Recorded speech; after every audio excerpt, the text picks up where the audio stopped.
आज का एपिसोड अगर आपको अच्छा लगे तो एक लाइक और कमेंट तो ज़रूर करें ही। साथ ही अगर आपने अभी तक चैनल को सब्सक्राइब नहीं किया है तो पहले चैनल को सब्सक्राइब कर ले।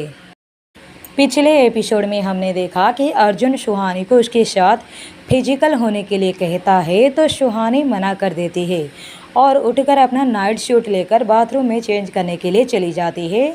सुहानी ने अपने कपड़े बदलकर वॉशरूम से आई तो वो सोफे की तरफ बढ़ने लगी। अर्जुन समझ चुका था कि अब वो सोफे पर सोने जा रही है। ये अर्जुन को कैसे मंजूर हो सकता था। अर्जुन ने उसे कहा, सुहानी तुम सोफे पर क्यों सोने जा रही हो? तुम मेरे साथ बेड पर भी सो सकती हो ना। तो सुहानी ने कहा, ठीक हूँ, मैं यहाँ कुछ दिन हमें अलग ही रहना चाहिए, मैं यहाँ सोफे पर ही सो जाती हूँ।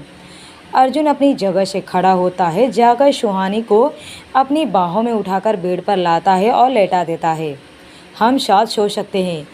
अगर तुम चाहती हो कि शादी से पहले कुछ ऐसा ना हो तो नहीं होगा, पर इसके लिए तुम्हें अलग सोने की ज़रूरत नहीं है, कहकर वो भी खुद बाजू में लेट जाता है, दोनों को ब्लैंकेट से कवर कर देता है और सुहानी के कमर पर अपना हाथ रखकर उसे खुद से सटाकर सो गया। सुहानी को कहीं ना कहीं ये सब अच्छा भी लगा। अर्जुन से इतनी करीबी उसे सुकून दे रही थी, उसे इस बात का एहसास दिला रहा था कि अर्जुन सिर्फ और सिर्फ उसका है, उस पर किसी और का हक नहीं। अगले दिन सुबह जब अर्जुन की आंख खुली तो सुहानी बेड पर नहीं थी। उसने सोफे पर और यहाँ वहाँ नज़र किया, पर कमरे में कहीं सुहानी दिखाई नहीं देती है। अर्जुन ने खुद से कहा, ये लड़की भी ना ज़रूर किचन में ही होगी और सबके लिए ब्रेकफास्ट बना रही होगी। ऐसा नहीं कि सुबह सुबह थोड़ा रोमांच हो जाए। वो भी उठकर फ्रेश होकर नीचे किचन में गया तो देखा सचमुच सुहानी किचन में ही थी। वो इस वक्त किचन में बिल्कुल अकेली थी। अर्जुन उसके पीछे जाकर खड़ा हो जाता है। सुहानी को इस बात की भनक तक नहीं होती। अब वो उसे पीछे से बाहों में भर लेता है तो सुहानी एकदम से चौंक जाती है और वो हड़बड़ाकर कहती है, ये आप क्या कर रहे हो? ये किचन है, आपका बेडरूम नहीं। तो अर्जुन ने कहा, तुम बेडरूम में होती ही कब हो? दिन भर नीचे ही पड़ी रहोगी तो मेरे पास फिर क्या रास्ता है? सुहानी उससे दूर हो जल्दी से खड़ी हो जाती है और बोली, अब जाइए यहाँ से, कोई आएगा तो क्या सोचेगा?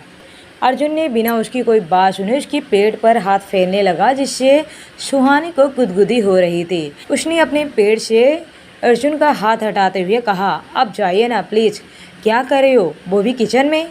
अर्जुन ने परेशान होते हुए कहा, क्या प्रॉब्लम है तुम्हारी? कुछ करने क्यों नहीं देती हो? अब क्या किचन के लिए अलग बीवी रखना पड़ेगा? वो बोल ही रहा था कि तभी वहाँ करुणा जी आते हैं। अरे अर्जुन बेटा, तुम यहाँ क्या कर रहे हो? अर्जुन ने मासूम सा चेहरा बनाकर कहा, देखिए ना छोटी मम्मी, मैं कब से सुहानी से बोल रहा हूँ मेरे लिए ब्रेकफास्ट लगा दो, आज मुझे जल्दी ऑफिस जाना है। तो करुणा जी ने कहा, और कितने दिन आपको ऑफिस जाना है? 5 दिन बचे हैं शादी में। शादी की तैयारियों में भी कुछ हाथ बटाओ, कम से कम सुहानी को ही शादी की शॉपिंग करा दो। पर नहीं, 4-5 दिन तुमसे रहा नहीं जाता घर पे। तो अर्जुन ने अपनी आईब्रो ऊपर उठाते हुए कहा, 4-5 दिन? नहीं छोटी माँ, इतने दिन तो मैं घर पे नहीं बैठ सकता। खास करके आज तो एक मेरी इम्पोर्टेंट मीटिंग है। जब से छोटे पापा ऑफिस नहीं जा रहे, उनके सारे मीटिंग में ही अटेंड करता हूँ और आज तो मुझे जल्दी जाना है। उसने सुहानी को देखते हुए कहा, सुहानी मुझे अभी ब्रेकफास्ट का टाइम नहीं है, एक कप कॉफ़ी ले आओ, कहकर वो किचन से बाहर चला गया। उसकी ऐसी हरकत देखकर करुणा जी ने कहा, काम के पीछे ऐसा पागल इंसान पहली बार देख रही हूँ। यहाँ 5 दिन बचा है शादी में, ऐसा नहीं कि घर पर रहकर अपने छोटे पापा के काम में थोड़ा हाथ बटा दे। सुहानी कॉफ़ी लेकर अर्जुन को देने के लिए उसके पास आई तो अर्जुन ने उसके हाथों से कॉफ़ी लेते हुए कहा, सुहानी शाम को मैं जल्दी आ जाऊँगा, तुम रेडी रहना, हम शॉपिंग पर चलेंगे, कहकर उसने एक कप कॉफ़ी को एक घूंट में पीते हुए वहाँ से खड़ा हुआ और जाने लगा। अर्जुन ऑफिस में गया तो अंगद, जो कि उसका कब से वेट कर रहा था, अर्जुन को आते ही उसने सबसे पहले अर्जुन को गुड मॉर्निंग विश किया और फिर कहा, सर हम लेट हो रहे हैं, मिस्टर मेहरा के साथ हमारी एक important meeting hotel royal park में है। अर्जुन ने उसे घूरते हुए एक नज़र देखा तो अंगद ने अपनी बात को ठीक करते हुए कहा, मेरा मतलब है आप लेट हो रहे हो, आपकी एक important meeting hotel royal park में मिस्टर मेहरा के साथ है। अर्जुन अपनी मीटिंग रिलेटेड फाइल और लैपटॉप को लेता है। उसने अंगद को देखते हुए कहा, अब चलो भी, एक तो पता नहीं आजकल सबके सिर में ये होटल में मीटिंग रखने का फितूर क्यों चढ़ा रहता है। लेकिन ये मिस्टर मेहरा, ये बहुत काम का चीज़ है। इसका इन्वेस्टमेंट और प्रोजेक्ट हमारे लिए बहुत ही फ़ायदेमंद है। एक बार ये प्रोजेक्ट हाथ में आ जाए फिर अंगद सोच लो, आधा जंग तो हम जीत ही गए मार्केट में। दोनों बातें करते हुए ऑफिस से निकलते हैं। कुछ देर में होटल में पहुंच जाते हैं। सर, हम पहुंच गए। होटल के एंट्रेंस पर पहुंचकर अंगद ने अर्जुन से कहा। अर्जुन अपने बेस कोट के ऊपर ब्लेजर को चढ़ाते हुए मोबाइल को उठाते हुए गाड़ी से बाहर आ जाता है। अंगद भी गाड़ी का चाबी सिक्योरिटी गार्ड को पकड़ाते हुए अर्जुन से लैपटॉप वाला बैग लेकर पीछे पीछे चल पड़ता है। दोनों के कदम लिफ्ट के सामने आकर रुकती है। दोनों 7th फ्लोर का बटन दबाते हुए अंदर चले जाते हैं। एक प्राइवेट हॉल जैसा स्पेस था। वहीं पर अंगद ने मीटिंग की अरेंजमेंट किया था। दोनों उस प्राइवेट स्पेस की तरफ बढ़ जाते हैं। लेकिन दरवाज़ा खुलते ही दोनों पूरी तरह से हैरान थे, क्योंकि सामने एक 27-28 साल की शॉर्ट ड्रेस पहनी हुई एक खूबसूरत सी लड़की बैठी हुई थी। अंगद, हम गलत जगह पहुंच गए क्या? अर्जुन ने पूछा तो अंगद ने हैरानी से टेबल नंबर को देखा। नहीं सर, मैं बुकिंग तो इसे टेबल के नाम से किया था। तो लगता है ये लड़की गलत जगह पहुंच गई है। इसे पहले बाहर निकालो, अर्जुन ने अंगद से कहा। वो एक दूसरे से बातें कर ही रहे थे कि तभी वो लड़की उठकर दोनों के पास आती है। Hi, my name is Ashwini Mehra और डैड की कंपनी अब मैं संभालती हूँ। डोंट वरी, आप दोनों सही एड्रेस पर पहुँचे हो। चलिए बैठकर बातें करते हैं, अश्विनी ने अर्जुन से कहा। तीनों अंदर जाते हैं। अब अंगद ने प्राइवेट कैबिन का दरवाज़ा अंदर से बंद कर दिया। सब अपनी अपनी सीट लेते हैं। अर्जुन ने उसे कहा, आपके डैड मेरे साथ मीटिंग करना चाहते थे और प्रोजेक्ट में इंटरेस्टेड है। तो अश्विनी ने कहा, अर्जुन, डैड तुम्हारे साथ मीटिंग तो करना चाहते थे, पर उसकी बात अभी पूरी हुई नहीं थी कि अर्जुन ने इरिटेट होते हुए कहा, don't call me Arjun, call me mister Saxena. Arjun, बस मैं अपनी फैमिली मेम्बर के लिए हूँ। Sorry mister Saxena, actually dad आपसे मीटिंग तो करना चाहते थे, बट 2 दिन पहले उन्हें बिजनेस के सिलसिले में आउट ऑफ इंडिया जाना पड़ा, इसलिए मैं उनकी जगह मीटिंग करने आई हूँ। अर्जुन ने उसे देखते हुए कहा, आप मेरे ऑफिस में भी आ सकती थी, तो इस तरह होटल में मीटिंग रखने का क्या मतलब है? तो अश्विनी ने एटीट्यूड दिखाते हुए कहा, लगता है आपको इन्वेस्टमेंट और प्रोजेक्ट की कोई फिक्र नहीं। तो अर्जुन ने कहा, अगर मुझे इन्वेस्टमेंट और प्रोजेक्ट की फिक्र ना होती तो आज मैं यहाँ पर नहीं होता। मेरा टाइम इतना फालतू नहीं है कि मैं यहाँ वहाँ वेस्ट करता फिरूँ। अंगद, इन्हें प्रेजेंटेशन दिखा दो और डील फाइनल करो, ओके? अश्विनी कहती है, इसकी कोई ज़रूरत नहीं, मैं आपका प्रेजेंटेशन ऑलरेडी देख चुकी हूँ और इन्वेस्ट भी करना चाहती हूँ, लेकिन मेरी कुछ शर्तें हैं जो आपको माननी होगी। एटीट्यूड दिखाते हुए मिस अश्विनी ने कहा।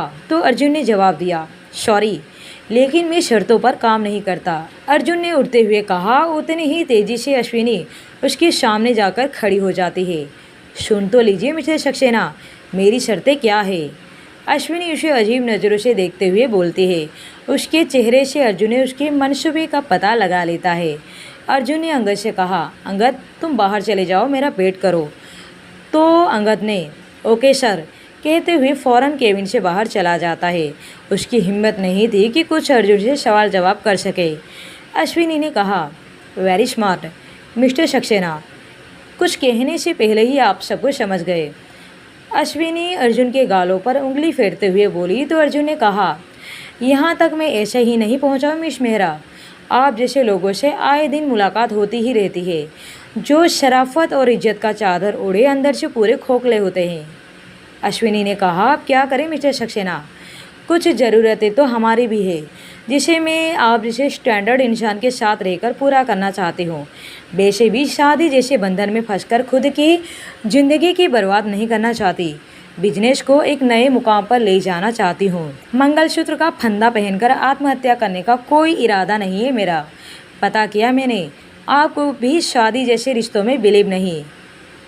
तो अर्जुन ने उसे घूरते हुए कहा, मैं क्या करता हूँ, मुझे किन चीज़ों में बिलीव है, ये मेरी सिवाय कोई नहीं जानता, इसलिए मुझे समझने की दोबारा कोशिश मत करना। अर्जुन ने अश्विनी को जवाब देते हुए कहा, बस यही एटीट्यूड आपका औरों लोगों से आपको अलग बनाता है मिस्टर सक्सेना। अश्विनी ने अर्जुन के सीने पर उंगली चलाते हुए बोलती है। अर्जुन उसके हाथ को पकड़ लेता है तो अश्विनी उसके होठों की तरफ देखते हुए कहा, मैं आपके साथ टाइम स्पेंड करने के लिए अपनी सारी प्रॉपर्टी आपके नाम कर सकती हूँ। सोच लीजिए, ये प्रोजेक्ट और ये इन्वेस्टमेंट में आपको इंटरेस्ट है या नहीं?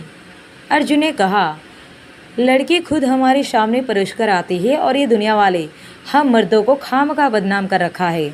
जब सामने से बिरयानी मिलेगी तो कोई इंसान भूखा रहना क्यों पसंद करेगा? अश्विनी ने कहा, तो चले मिस्टर सक्सेना, मैंने तो रूम भी बुक कर रखा है। क्या हम बिजनेस पार्टनर के साथ साथ बिस्तर पार्टनर नहीं बन सकते? अश्विनी ने अर्जुन के होठों पर अपना अंगूठा फेरते हुए कहा तो एक पल के लिए अर्जुन की आंखों के सामने सुहानी का चेहरा आ गया। उसने अश्विनी का हाथ खुद से अलग करता हुआ कहा, मेरी चॉइस इतनी भी बुरी नहीं है मिस मेहरा। कहकर अर्जुन वहाँ से निकल जाता है। अगर अर्जुन पहले वाला अर्जुन होता तो वो ज़रूर उसके साथ फिजिकल होने के लिए राजी हो जाता। ये उसकी मोहब्बत ही थी सुहानी के लिए, जो अब वो किसी और के बारे में सोच भी नहीं पा रहा था।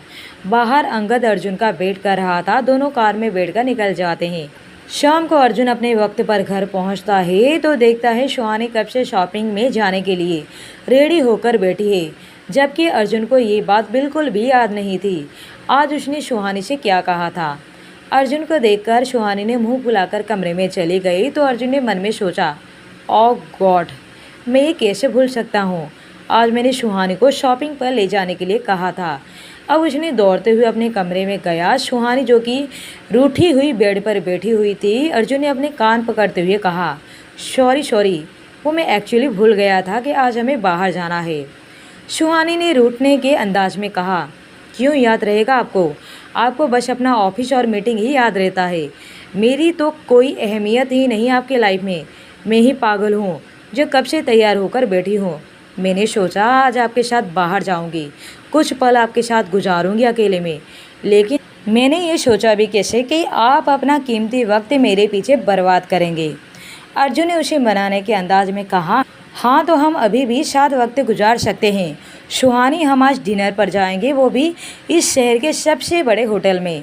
मैं अपने हाथों से तुम्हें खाना खिलाऊंगा। अब चलें? सुहानी ने कहा, लेकिन आप रेडी तो हो जाइए। तो अर्जुन ने कहा, इसमें तैयार क्या होना, कपड़े तो पहने ही है, इतना ही काफ़ी है। अर्जुन अपना हाथ सुहानी की ओर बढ़ाता है तो सुहानी के चेहरे पर मुस्कान छा जाती है और वो अपना हाथ अर्जुन के हाथों में देती है और वो वहाँ से उठती है और दोनों डिनर के लिए जाते हैं।